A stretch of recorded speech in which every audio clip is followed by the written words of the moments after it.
안녕하세요, 청취자 여러분. 오늘 저희와 함께 아주 흥미로운 주제를 깊이 들여다볼 텐데요.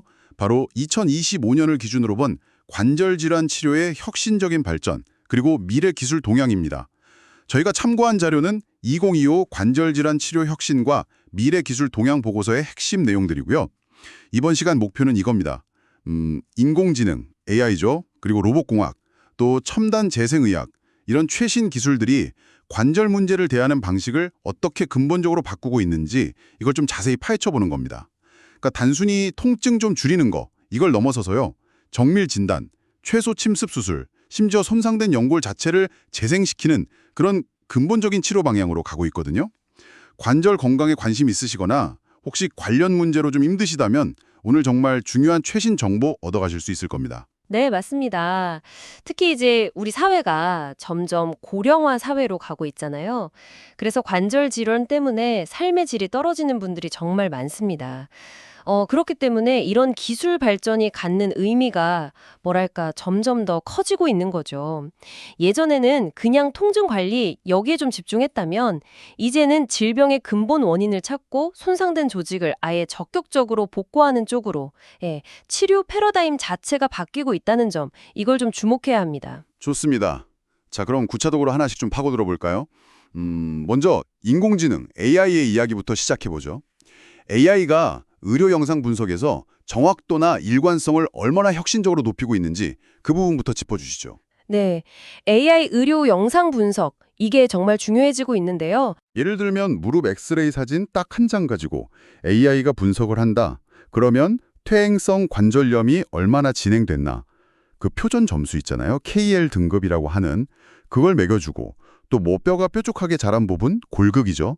아니면 관절 사이 간격이 얼마나 좁아졌는지 이런 핵심 지표들을 눈에 딱 보이게 표시해 준다는 거죠. 맞습니다. 그게 의사 선생님들의 진단을 돕는 건 당연하고요.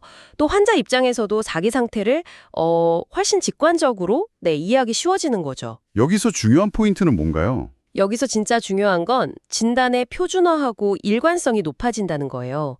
그러니까 같은 영상을 봐도 사실 의사 선생님이나 병원에 따라서 약간씩은 판단이 다를 수 있잖아요. 네, 그런 부분을 AI가 많이 줄여주는 거죠. 실제로 이미 많은 대학병원에서는 이런 AI 솔루션을 쓰고 있습니다. 그 병원에서 쓰는 팩스 시스템, 영상 저장 전송 시스템이죠. 거기에 연동해서요.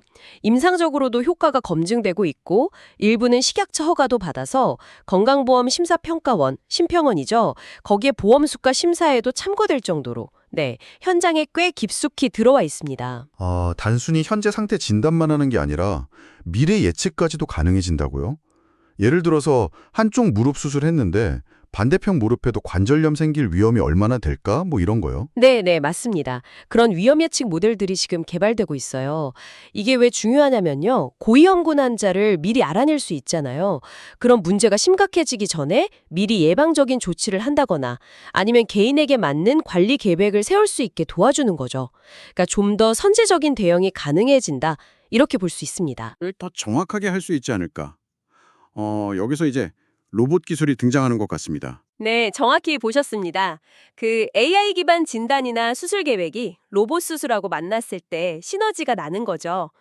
수술 전에 AI가 환자 개개인의 해부학적 특징이나 변형 정도를 3정원으로 아주 정밀하게 분석을 하거든요.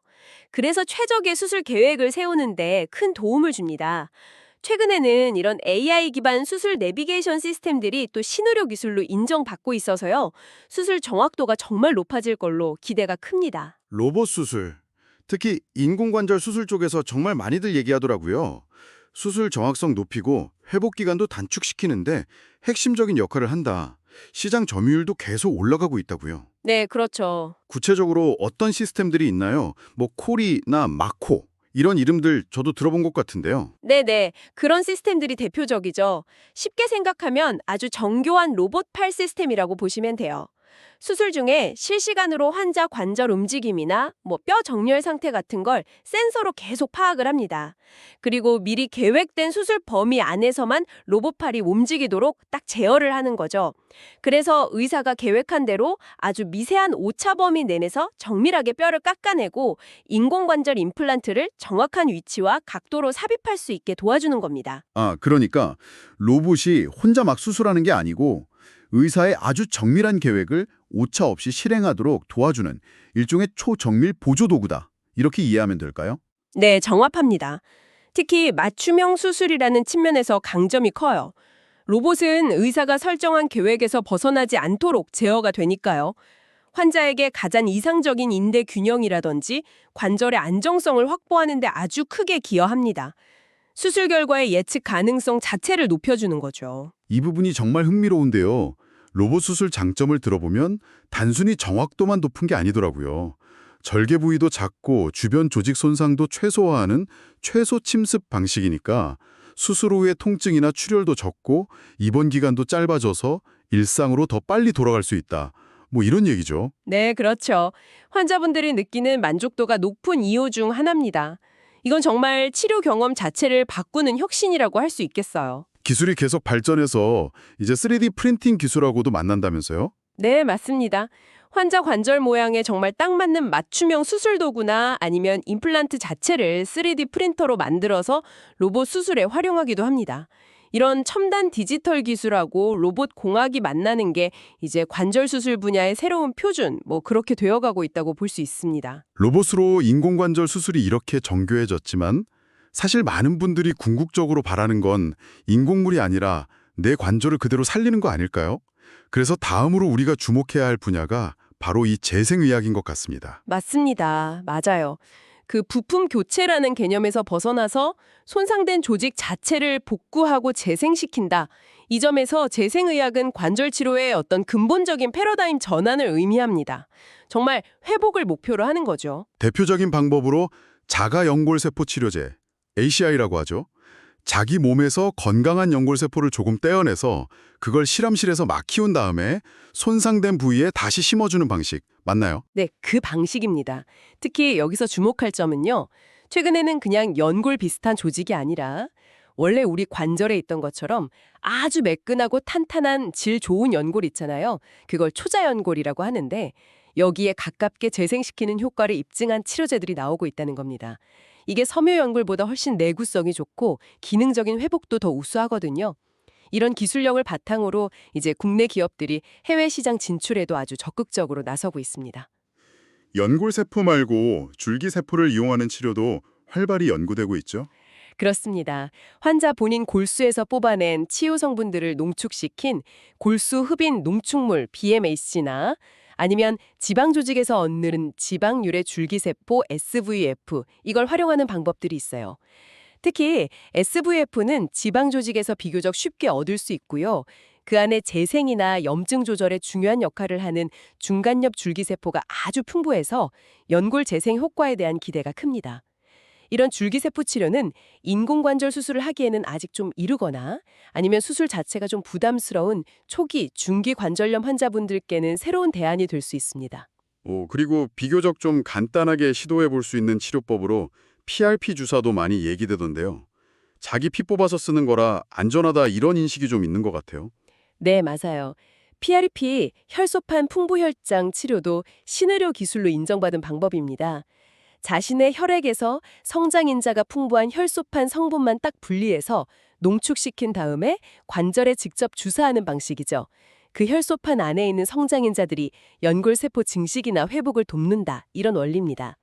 시술이 비교적 간편하고 자기 혈액을 쓰니까 안전성 면에서도 장점이 있어서 비교적 젊은 환자분들이나 초기 관절염 환자분들이 한번 고려해 볼 수 있는 그런 선택지죠. 재생의학의 또 다른 축으로 유전자 치료에 대한 기대도 큰 것 같습니다.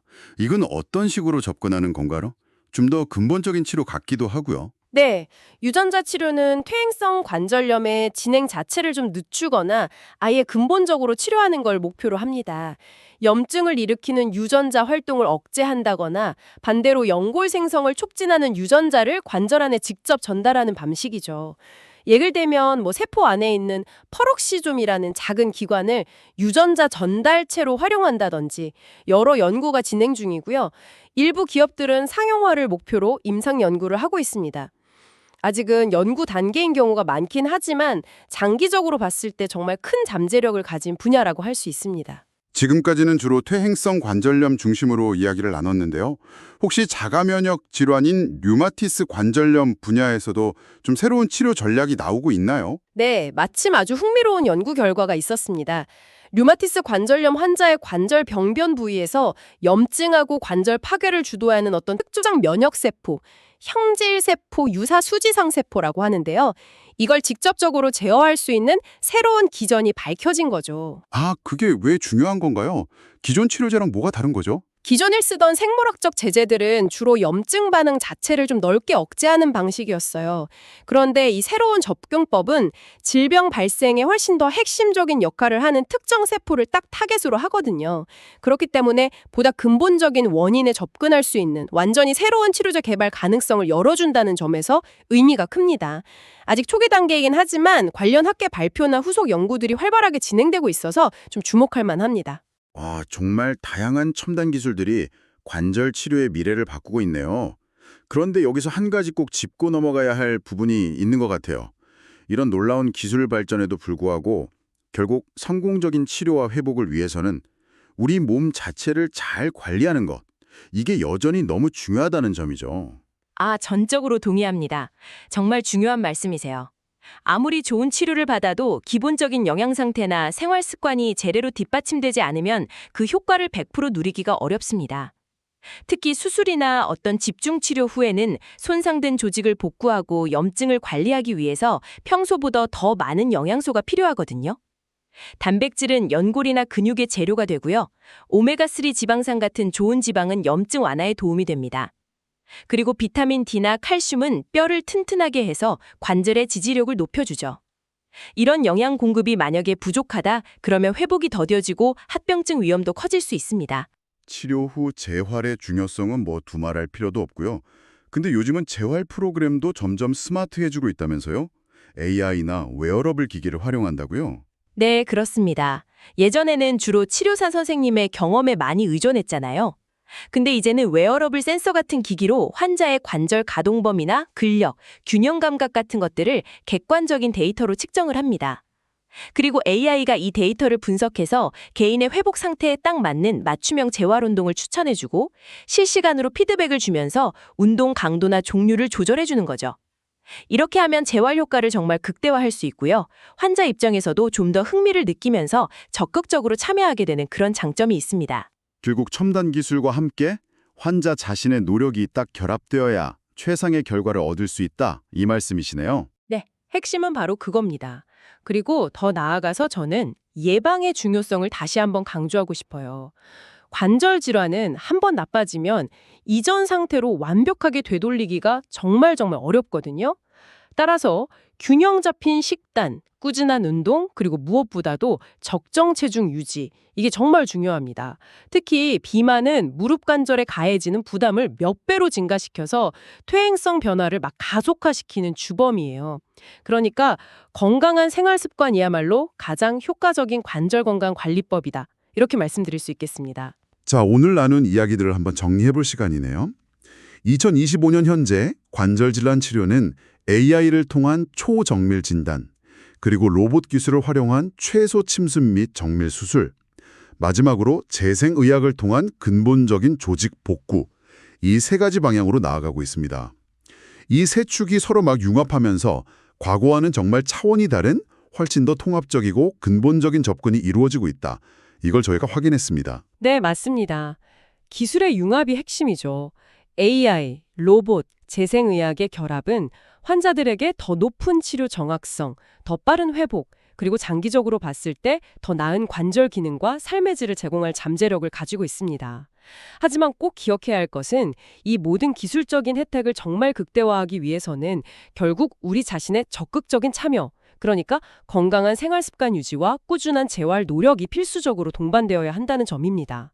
기술과 환자의 노력이 함께 가야 최상의 시너지를 낼 수 있는 거죠. 오늘 저희가 살펴본 것처럼 손상된 관절을 복구하는 기술이 이렇게 눈부시게 발전하고 있다면 문득 이런 질문이 떠오릅니다.